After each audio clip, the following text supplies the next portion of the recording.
Hello, hello, and hello. And hello, everybody. Welcome to Behind the Frames.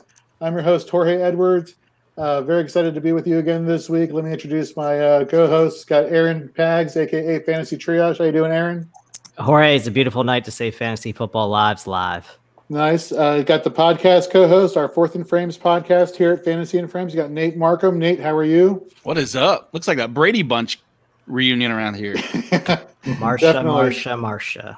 Have our Four-Eyed Matchups series article writer. Got Todd Barnes. Todd, how are you? Not too bad. How we doing, fellas? Nice. And, of course, we got David from Fantasy Go. Head over to fantasygo.com. You follow him at Fantasy Go NFL. He puts out a lot of awesome content.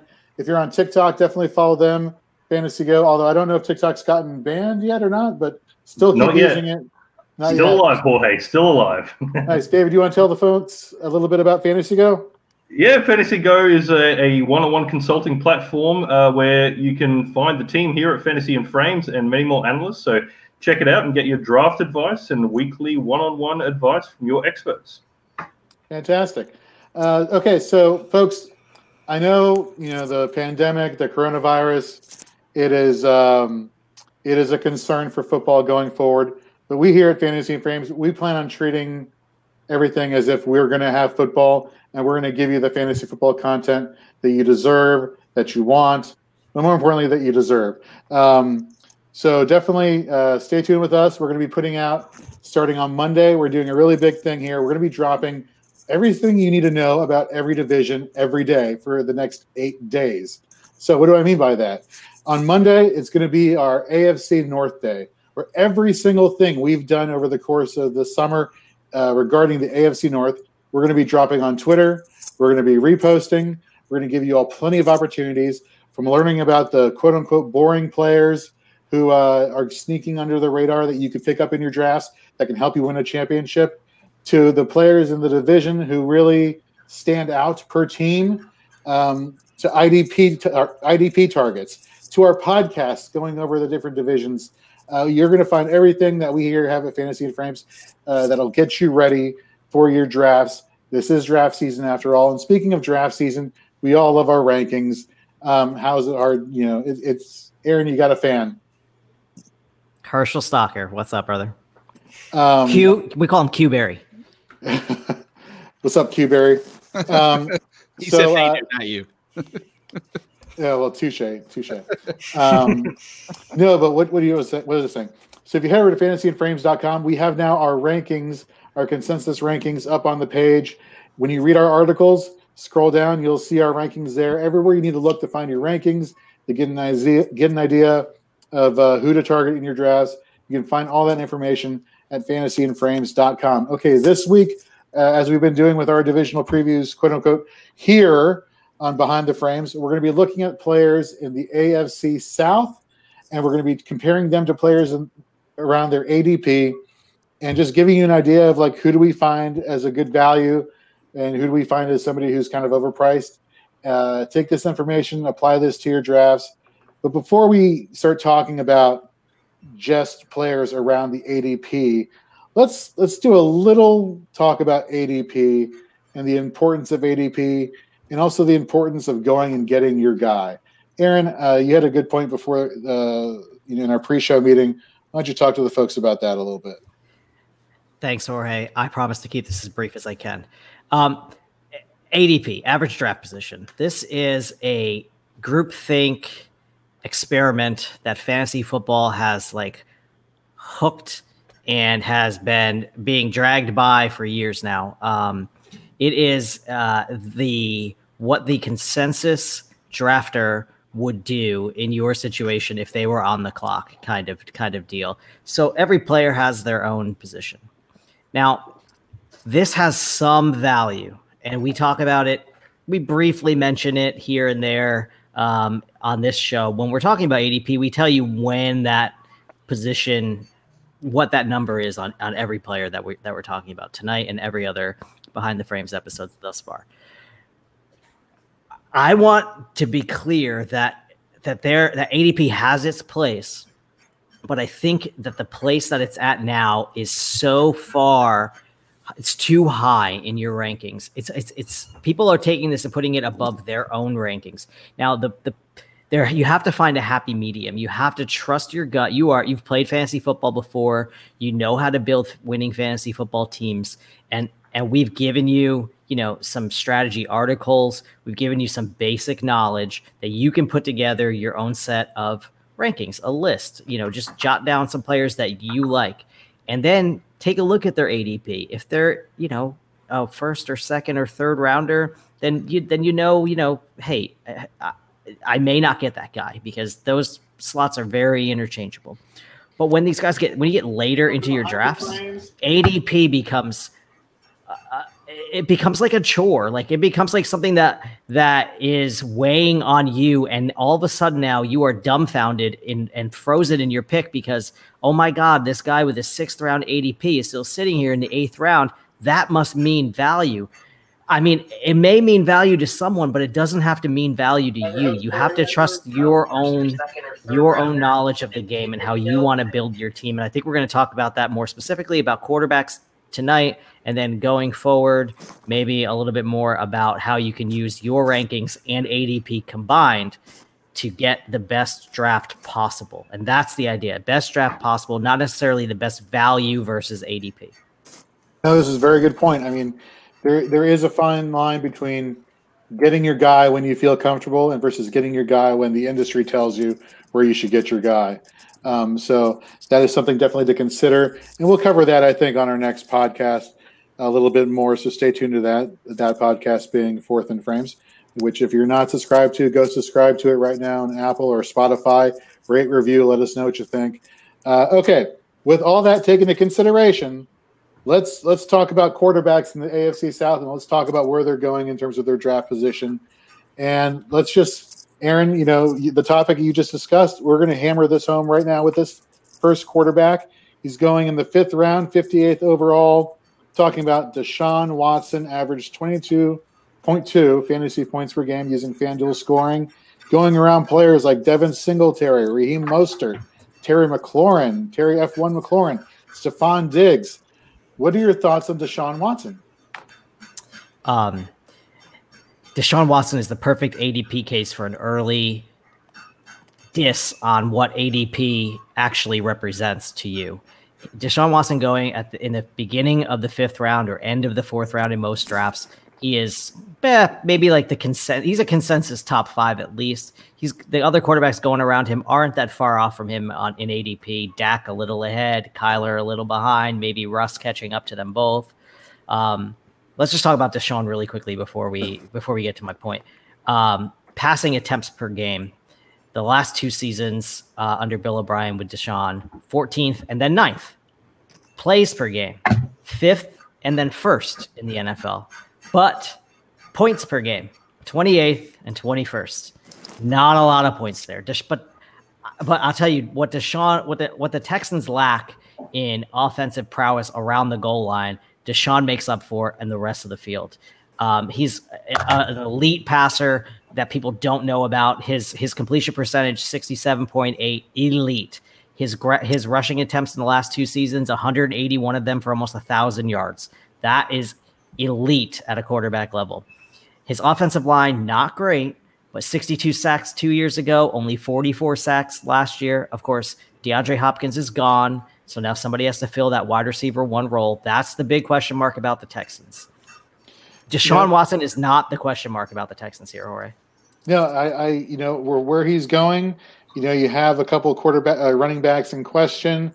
I do like Terry McLaurin. I do like Stephon Diggs, but can I guarantee? Let's talk about them really quickly. You don't know what's going on in Washington with Dwayne Haskins. Is he the answer? I don't know. That kind of causes me to take a hit with McLaurin. Diggs, he's going to one of the most inaccurate quarterbacks in Buffalo. Okay. I'm not sure if I can count on him to produce 22 fantasy points a game like Deshaun Watson has, or at least did last year. So I'm with you right there. But let's say you wanted to wait and you didn't want to take a quarterback there. Let's say you wanted to build up your depth at other positions. Okay, I'm not going to fault I you. would say why. I know we don't have a lot of time tonight, but I would say why, because top quarterbacks, elite level quarterbacks in fantasy have a very slim chance of busting. And we talked about this briefly before the show. Like these guys, these top 5 guys, this Dak, this Watson, this Mahomes, this Jackson, these guys, they are going to be like for sure top 10 quarterbacks. Like you can write that down right now. These guys are all going to finish inside the top 10 in quarterback scoring. And you cannot say that about these wide receivers and running backs going similarly in the draft in rounds 4 and 5. You are not certain that these guys are going to be top 10, top 15 at their position where you're drafting them at. Well, this is very true. So kind of, I'm kind of jumping the gun when we get to tight ends, but one of the things we kind of preach here at Fantasy and Frames is, look, you can have your elite players at any position that you can draft whenever you want to draft them within reason, okay? But once they're gone, and you get to the middle of the pack, there's no difference between drafting at the middle of the pack in the middle of your rounds and waiting to the later rounds and getting value later. Mm-hmm. But if you can get an elite player at a position early on, like your quarterback, and you don't have to worry about it, there's nothing wrong with that. But let's say the quarterback you wanted is gone, and so you have no choice now to wait for a quarterback that you're waiting on, that you want to get later on in your draft. Let's get to Ryan Tannehill, for example. He's the next quarterback in the AFC South, according to ADP, 10th round pick, going around guys like TJ Hawkinson, Jonnu Smith, Jamison Crowder, Justin Jefferson. It's a great pick. He averaged, when he was the starter for 10 games, 22.5 fantasy points per game, had a good touchdown interception ratio, 22 touchdowns, 6 interceptions, had great rushing yard numbers. Nothing is changing in Tennessee. There's no reason to think that this productivity is going to be hampered too much. Of course, you always get regression every year. I'm not saying that that's not the case, but it's looking good in Tennessee. He's a great value pick, but I think you can still get value later on in your drafts. You go to the 12th round, you get Phillip Rivers. I mean, do I have to say anything about Phillip Rivers? He's not a viable candidate. For me, the guy I'm targeting in my drafts, if I miss out on an elite quarterback out of this division, is Gardner Minshew. He's going in the 14th round. He had the most rushing yards out of any rookie quarterback in his 14 games as a starter, 5th overall. He took care of the ball, 21 touchdowns, 6 interceptions. Really cool stat. His deep ball completion percentage is 45.1%. That's 4th best in the entire NFL. He was quarterback 19 in fantasy points per game. Most importantly, Jay Gruden's coming to town. Great developmental coach with quarterbacks. They're likely going to have a poor defense, which means a lot of passing, a lot of deep passing. That translates into a lot more fantasy points. If you miss out on your elite quarterbacks and you still see players like Jamison Crowder on the board or Anthony Miller on the board or Justin Jefferson on the board, and you want to grab them and you want to pass on a Tannehill or Rivers, you can get great value with Gardner Minshew. Jorge. Yeah. I don't think we've ever been so far apart on anything in all of our podcasts and live shows ever before than today. Like I am so far off on Tannehill. Last year, the Titans were 31st in pass attempts and 30th in plays per game. And Ryan Tannehill led all quarterbacks in yards per attempt, yards per catch, quarterback rating. He had a 7.7% touchdown rate. These are all Pat Mahomes wishes he had those stats. Right. Ryan Tannehill is not Pat Mahomes. He's not going to have a Pat Mahomes season. And I'm way off there. I know everyone is all aboard Gardner Minshew. He's a free pick in most of your drafts, but you talked about his deep ball completion percentage. He was 31st in red zone completion percentage when it counted and only 21st amongst quarterbacks in air yards per game. So yes, he's accurate when he throws the ball downfield. He doesn't do it often enough. And so these are like two guys who I don't want anything to do with. I'd rather have Phillip Rivers. I know he's going to throw for 4,000 yards. He's a great bye week fill-in. He always throws for 4,000 yards. You can mark it down. And 2 years ago, before Andrew Luck just walked off the field, Frank Reich loved throwing the ball with Luck. They've got an amazing offensive line. He's going to have plenty of time to find those wide receivers. I'm surprised. This is like the first time we've ever been really opposite each other. Yeah, see, I disagree. I think they've built up that offensive line and they invested in the running game. I think that's where they're going. I think they see Phillip Rivers kind of on the decline as far as this elite passer. I think game script favors Gardner Minshew. That's why I'm so high on him, as well as the other reasons. But going back to Tannehill, yeah, I think we definitely are on opposite ends of the spectrum on Tannehill. We may have to have like some kind of like bet or something going on this season. Outside the top 15. I'll take it right now. Okay. Four-eyed fans, keep track of that. There's no chance he finishes. He was quarterback 3 from week 7. Yeah, week 7 on. 0 chance. Add a 1 to the front of that, and that would be my he's a QB. I think he'll finish as a QB1. He'll be within the top 12 of quarter. I'm giving you 15. You can have 13 and 14 too. Nope. You're on. We're on. Nope. Aaron, Nate, we're making a bet about this. Okay. Here, let's talk about why he won't be the QB1. And that's because Derrick Henry, who Player Profiler lists as their player comp to Zangief. You know who Zangief is? Street Fighter. That's who they do their player comp to. That shout out to Player Profiler. They're fantastic with that. That was great. That made my entire day reading about that. I have pros and cons with Derrick Henry. Derrick Henry right now, ADP is 6th. All the pros are the ones that I believe in, is that he's going to get the bulk of the carries.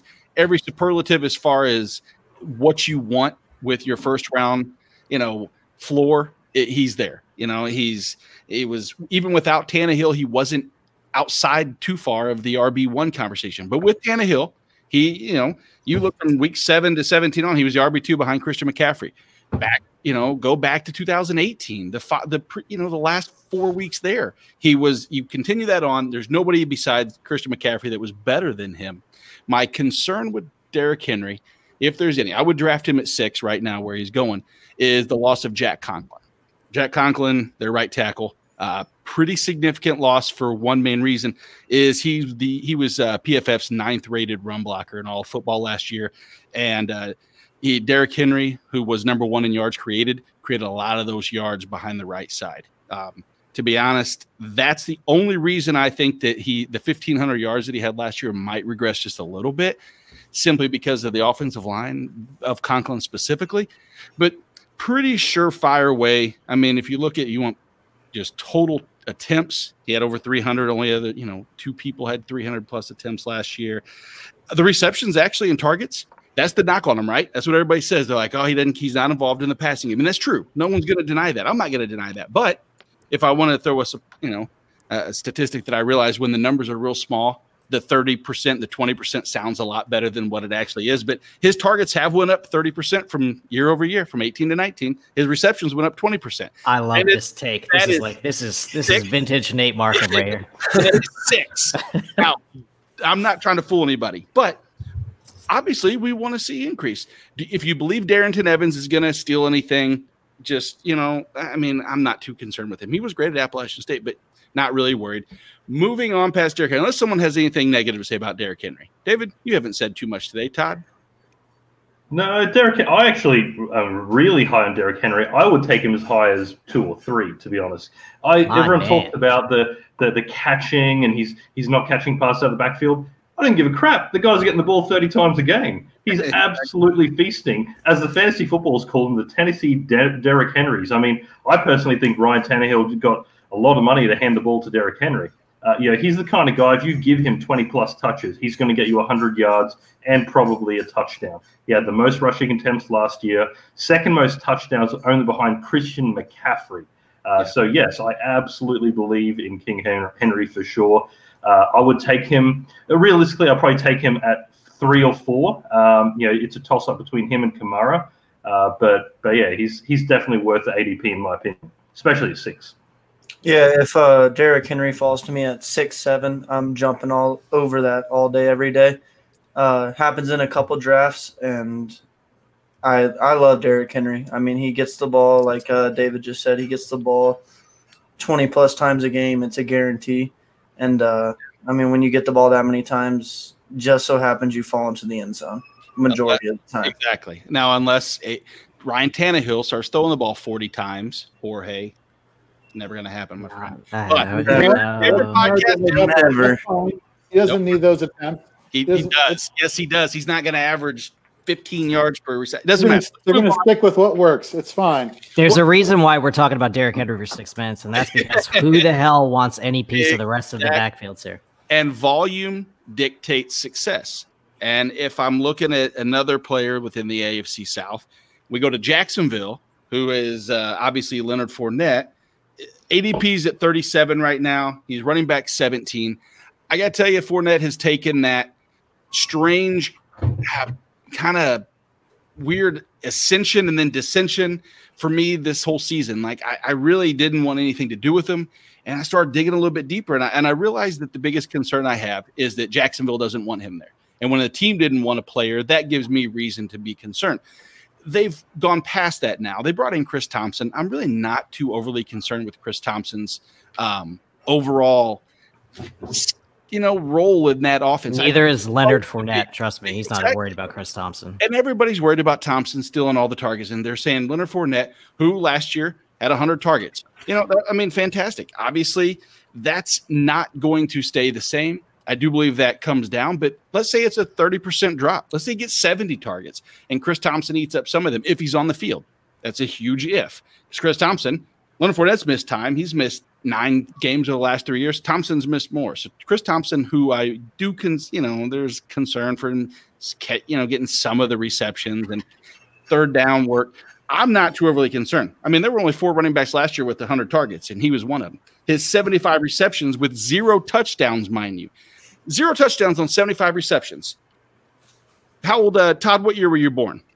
95. 1995. 95, sweet Lord. Yeah, I know, exactly. Okay. So you won't know this. Leonard Fournette was in college. Exactly.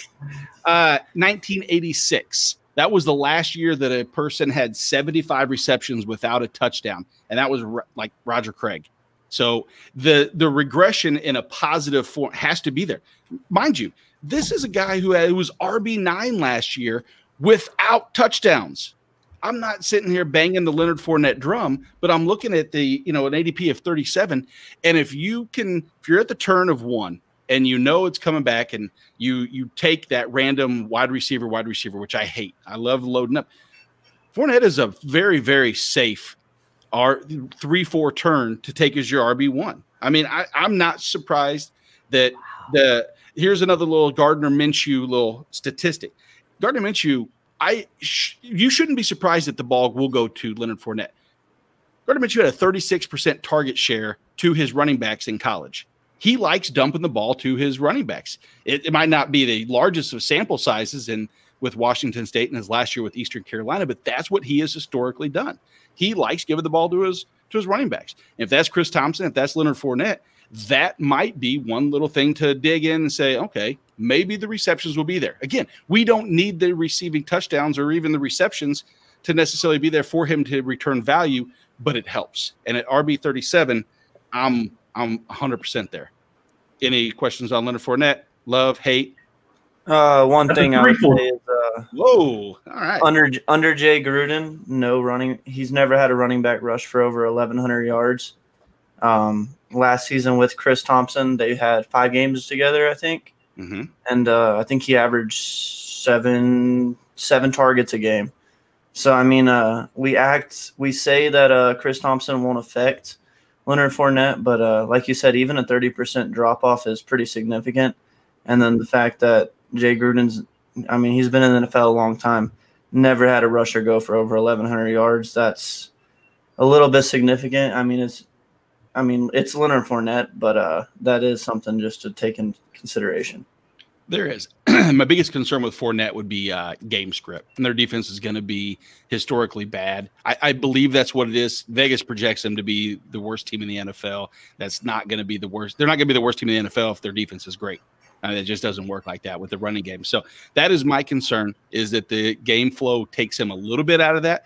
But all he has to do is prove that him and Minshew have that connection again, and I think that will supersede anything Jay Gruden can do with Chris Thompson. And it's built in already, the risk you that you're talking about with Fournette. Absolutely. He's already been depressed. His value's been depressed even after a great season that he put up last year. Yep. And so taking him where Nate's talking about 3-4 turn is like, okay, I can see where he's one of these guys in the 3rd round where you're going to be like, really? We all passed on Leonard Fournette again after he was running back 8 in 2019. Then he finished as running back 11 in 2020. Like, what were we doing? Why did we not see this coming? He's part of the offense. Minshew loves throwing to running backs. We saw it for 2 years, a year and a half. Let's get on this. Yeah. So, good job, Nate. Hey, Nate, so if we're talking about running backs that are going in the 4th round, let's talk about one that's going in the 4th round over in Indianapolis. Ugh. Now, Marlon Mack's going that hard. I wanted to build into Marlon Mack because I want to see the salivation on Dave grow because I know he loves Marlon Mack, and for good reason. There's no love for Mack. But talking about Jonathan Taylor, his comparable again player profile on there is Zeke. I mean, say no more. The guy's a beast. If you saw the picture of Jonathan Taylor recently, he's a linebacker that happens to coincidentally, he's actually smaller in stature than Marlon Mack. He's an inch shorter. He's bigger in bulk. He's probably also put on 15 pounds, I think, in the offseason. He looks bigger than 226. But, I mean, what else do you need? Superlatives aside, he had 320 attempts in 2019, 300-plus in 18, 2,000-plus yards in both. He's going to get the bulk of the carries behind one of the best offensive lines in all of football. The question is going to be when, and that when might be stopped. Not stopped. Be slowed if Marlon Mack actually gets some of the touches, more touches. Marlon Mack pulling the plug. He averaged 4.4 yards per attempt, which is 12th. Yep. That was 12th in all of running backs, 200-plus attempts. So he can do that. His targets have gone down 3 straight years. He had hand surgery that cost him, hamstring injuries, shoulder injuries. Marlon Mack is bound to be pushed aside, and Jonathan Taylor will take over. Get him, David. I'm not knocking Marlon. Marlon Mack is still the number 1 running back there, right? And keep in mind as well, we've got 0 preseason, and actual game is so key. You can take all the first team reps you want, but you need to have that game script. Mack was still efficient, and he was great in the red zone. I think until Mack stops producing, it's going to be a split backfield. I just can't see them dropping Mack out of the picture. I think they're going to be a 1A, 1B. I really do. I don't think Mack is going to get 80% of the carries, but I can see them getting a 50-50 split. If Mack drops off, maybe JT takes it. But you're getting Mack probably, 3 rounds later. In my opinion, I'd rather the value of Mack rather than the risk of JT. I'd rather a Leonard Fournette at that turn, knowing I've got the lead dog there, where Chris Thompson's not a worry, then take Mack, which is probably going to be the lead dog week 1, because you got to worry about those first few wins. At least you've got two number 1 running backs those first few weeks. You do, and that's why I'm probably going to avoid both for the most part. The only reason, and the way I'm taking Jonathan Taylor, which I've done in some, is if the risk of one of my other running backs, James Conner, et cetera, who might only play the first 6 weeks of the season, then leaves the way for the second half when Taylor, which it came out today that they're going to play the hot hand. And that is either the most terrifying statement you can ever hear or the most gratifying. If you really believe Jonathan Taylor has the capabilities to take over that role, then there's no looking back. I don't. My projections are about an even, 170 to 180 carries a piece split because I think they're going to run the ball quite a bit there. That's like a 9th round running back. It is, and that's about where Marlon Mack is going. He's going around pick 99, which is probably perfect spot for him. That could be a league winner if he actually holds on to the role enough. And depending upon who gets goal line work, if that's going to be a consideration, we haven't seen what that's going to be. And here's one other little aspect about Jonathan Taylor that scares me is last year, his fumbles were out of the world. He had 7 fumbles. In 41 games, he has 18 fumbles.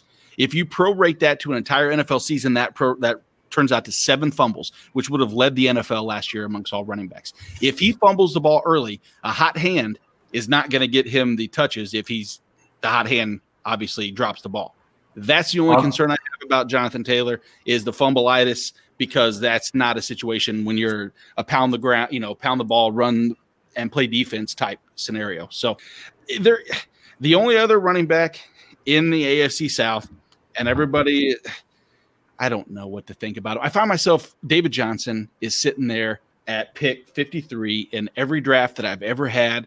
And he's 50. I don't know how his ADP is 53. He's always there at 53. He's always there at 55. He's always there at 60. And I pass on him every single time because of the players around him. And I just don't trust what he did last year in the first 6 games. I know that's what everybody's getting ready to say. But look what in the first 6 games he did. But look how good he was. But he didn't do shit. Sorry from our fans, guys. But Ken's mother is so appalled at you right now. Okay. Well, if Ken's mother should talk to David Johnson and tell him to run the ball, because all his stats last year were based off of receptions. He had he was. If you look at the 6 games, I mean, he had 41 targets. And he averaged like 35 yards on the ground. I don't have that in front of me, and I shouldn't say he and make up numbers, but that's about where it was. Yes, you should. I should, because if that's where it if that's what if that's what people are going to come back and say, but look at the first 6 weeks, that carries no weight if he's not receiving the ball. And as we've looked at, we were talking about this earlier. Target share to running backs in Houston last year, 15%. Target share in Houston, 2018, 12%. Target share in Houston, 2017, 13%. You know what that equates to? It equates to a bust and nowhere near a 53rd pick overall. They've also lost D-Hop there. So you don't have that surefire, wide receiver that was Deshawn Watson's guy. He was looking for Watson all the time. Now they got rid of him for a reason, and they brought in David Johnson to be a 20-plus carry back. So, look, he might fail, don't get me wrong, but I think he's definitely going to get 4 or 5 games of 20-plus touches to prove whether or not he can do it. That's exactly right, and that's exactly what I was going to say is Bill O'Brien will go to the grave with David Johnson getting the bulk of the poor carries that he's going to have to make sure that he's – I don't know if he really cares, though. That's the thing. Doesn't. I don't know if he really does, but I understand. I do agree with you, though. Duke Johnson – come on. Yeah, I mean, he will get his. He's got to. You can draft him and Chris Thompson and have them as your running backs. It was Todd this year who said Duke Johnson, Jorge. Duke Johnson. We've done it year after year here. And I'm writing it down. Don't worry. Yeah, all right, you mentioned DeAndre Hopkins, David. Let's get into some wide receivers. All right, so let's start with the Titans here, and everyone's favorite guy they're talking about, AJ Brown. I saw a stat today. I stole it from Twitter. I'll be honest. It was from week 12 to 17. He averaged 19 points per game in half PPR and was the overall wide receiver 1. That's very impressive, right? However, I do worry about AJ Brown. I'll tell you why. Because in 8 games of last year's 16 games, he got 45 yards or less. He's very boom or bust. You look at a lot of his plays, they're deep balls. So you're really relying on deep plays, kind of like a good quality Robbie Anderson, So I'm not saying that he's going to fail, but he is. He's Robbie Anderson, 2.0, 3.0. He's fantastic. Wow. He's a beast. Don't get me wrong. But Tannehill's going to be so good. He is, mate. You watch. Tannehill, no. I'm with you there, Nate. I'm joining Team Nate here. That's okay. I'll go it alone. I'll go it alone. That's fine. They could have paid me 20% less, and I could have just gave the ball to Derrick Henry, or end around to AJ Brown, could have saved them some money. But so let's look at one of his games. He went 3 catches off 3 targets for 94 yards and 2 touchdowns. On paper, that's fantastic, right? But that's 3 targets. If he misses those 3 targets, you've got a goose egg.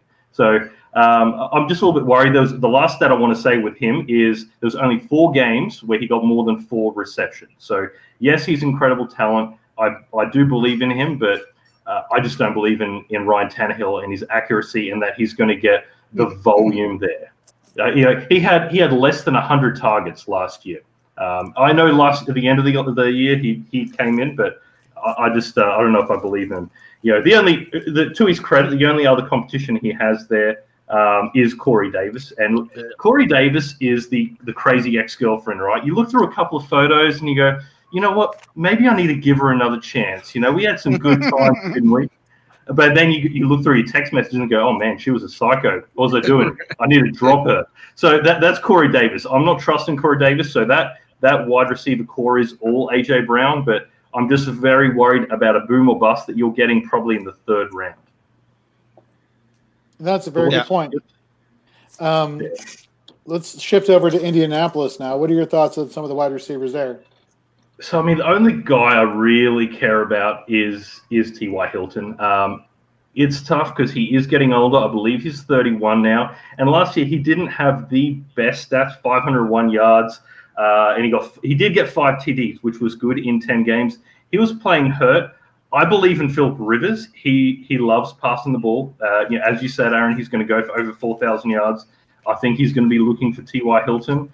I don't believe in Zach Pascal or whatever his name is. He had a couple of decent games. Jack Doyle is there, so he's going to get some looks, obviously. I believe in T.Y. I'm not taking him any earlier than the 5th round, though. That's the absolute earliest I'll take T.Y. I think his ADP, what have we got here? He's going the 28th wide receiver and overall 68. So it's probably end of the 5th round. So yeah, middle 5th round is the earliest I would take T.Y., assuming he's your wide receiver 2 or 3. Now, one wide receiver that I know people are going to crucify me with talking about here, Michael Pittman out of USC. I know he's a rookie. I'm feeling good things. I'm thinking good things are going to happen in that passing game. I think T.Y. Hilton, if he's healthy, I agree with everything you just said, David. I don't believe he's healthy. I don't believe he stays healthy. I think he's hurt already, to be honest with you. And I'm not joking. I think literally last week they said he had a hamstring injury. So, but then the coaching staff a couple days later comes out and says, this offense is going to, go through T.Y. Hilton. We'll see. If he's healthy, I don't disagree with you there. Now, let's go to Houston. They got rid of DeAndre Hopkins, and they brought in Randall Cobb. What do you make of that? So, Cobb, I don't care about. He can stay where he's at. Look, here's the thing with Randall Cobb. He got 828 yards last year in Dallas with 3 touchdowns. He's only ever had 1 season over 1,000 yards. It was an impressive season, don't get me wrong, in 2014. Guys, it's 2014 , all right? Roger Craig was his teammate. Exactly. Todd was in 3rd grade. It's his, I think, 9th or 10th year. I believe 2011. So it's his 9th year, I think it is this year. And the touchdowns as well. His last 4 years, he's gotten 4, 4, 2, and 3 touchdowns. I mean, you're not, even if he wasn't getting the yards, but getting the receptions in the end zone, I might believe in him. But no, I'm not believing in Randall Cobb whatsoever. We don't want you to. We want you to believe in Will Fuller. Tell us why we're drafting Will Fuller. That's what we want to know. No, we're not. You spoke about the guy, Aaron, and the guy to replace Hopkins is Cook. He has had consistent 1,000-yard seasons 5 years in a row. He's going so underrated. Yes, he had a down year, but guys, isn't that what fantasy football is about? Buying low. And I think this is a great year to buy low. When can you ever get Brandon Cooks in the 6th, 7th round? Probably even later right now. The guy who I believe is going to be the number 1. He's going up against Will Fuller. Yes, he might have to split reps with Fuller for about 6 minutes and 37 seconds until Will Fuller gets injured. But that is absolutely his field to take. Look at what he did in New Orleans. He was absolutely Breeze's guy. Deshaun Watson needs a number 1. He's got Cook. I'm a believer in Cook. He had a down year last year, which is great because I'm buying Cook absolutely everywhere, knowing that it's an off year. Hold on. Let's break. We got breaking news. Jeremy Nobbs is crazy. He agrees with Jorge that he has Tannehill's top 5. Jeez, how much did you pay him to send that over? A hefty amount, Nate. But you know what? It's worth it because you know why? It's true. It's true. Watch the board behind Jorge. The draft picks. He just switched like 2nd and 3rd rounds with him just to get him to give him a little Tannehill superlative. I have my draft board. I do have Tannehill. I got him in the 17th round. I'm pretty happy about that. Congratulations, Jeremy. You just won that league. The one thing I want to say, the trash. I'm just going to go back to this. Y'all are haters. Y'all are just haters. The last thing I want to say with Will Fuller is last year he had his best year yet, and he got 690 yards and 3 touchdowns. That is the most yards he's received.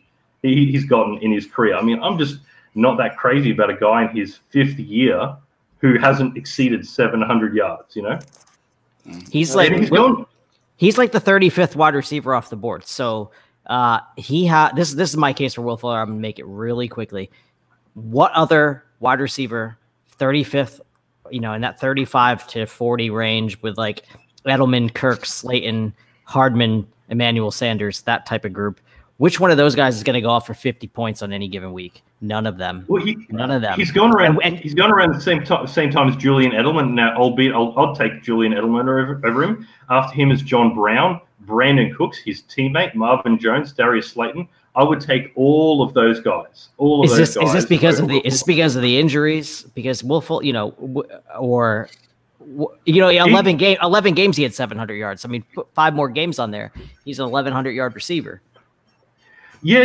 I mean, in theory, once again, assuming he's healthy and he can repeat the performance, but he's got Brandon Cooks now. Brandon Cooks is not only a deep threat, but he's also a dink and dunk receiver. So he's faster than Brandon Cooks, and he's not playing with DeAndre Hopkins anymore. And he did all of that with DeAndre Hopkins opposite of him, commanding targets. And so now if he can become the man, like he has wide receiver 1, I mean like top 12 wide receiver type ability if he stays on the field.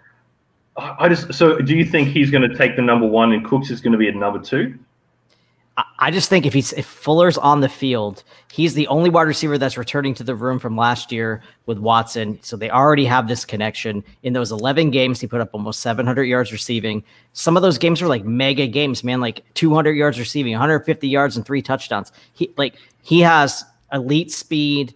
Just like he has all the skills except for the injury skill. And if you think injuries, being hurt is a skill, he's pretty good at that too. But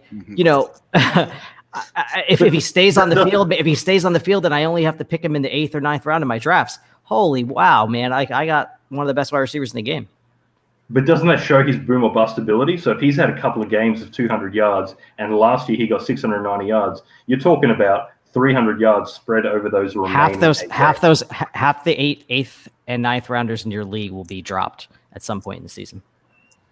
Yeah, 35 to 50%. And if Will Fuller stays on the field, you're never dropping him. He's playing every single week for you. If I got a guy, so I mean, apples to apples with Cooks, you got a guy who in 5 years consistently has gotten over 1,000 yards, and I think he's gotten between 5 and 9 touchdowns every single year.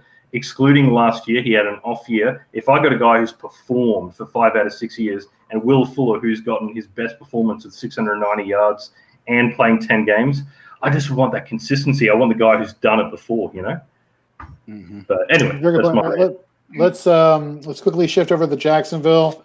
DJ Chark, that's the only one we're really caring about, right? 1,000 yards, 8 touchdowns. His role is going to increase. I'm not interested in D.D. Westbrook. He's really the only one there. I like his ADP. I think it's going to go up. So he's fair for his ADP right now. Todd, you're nodding your head as we're transitioning to tight ends now. What were your thoughts just there about DJ Chark or the receivers from Jacksonville? It was more DD. 66 targets, 101 or 66 catches and 101 targets in each of the last 2 seasons. ADP is after 150. You don't get 100 targets that late. I don't know why you wouldn't love him. Wow. Todd bringing the fire. I mean, this has been the most like we are going at it to each other. Yeah, like the most two-sided show. Like typically we are in line with each other. The AFC South has got fantasy and frames like torn in half, man. Who knew this was a hot button? All right, let's go tight ends. Todd, who do you got for us? I'm gonna skip over Jacksonville today. They signed Tyler Eifert. God. I don't want anything to do with Tyler Eifert. Their tight end room last year combined for 496 yards, only 3 touchdowns. So, yeah, completely off on the Jacksonville tight end room. I had no idea they signed Tyler Eifert. That's news to me. They just flew by. Yeah, but yeah, right. But who knows what Tyler if he can get on the field, undraftable, consistent. Undraftable. Yeah, it's been basically the same thing for years now with Tyler Eifert. Yeah. I'll move into the Texans. They actually led the AFC South and touchdowns for tight ends. They had 9, and Colts and Titans had 7 apiece. Other than Darren Foles, I don't really know who you would target in this room. He had 48 targets, 34 catches, 341 yards. And he tacked on 7 touchdowns. So, I mean, I guess the 7 touchdowns kind of just comes along with playing alongside Deshawn Watson. But undraftable.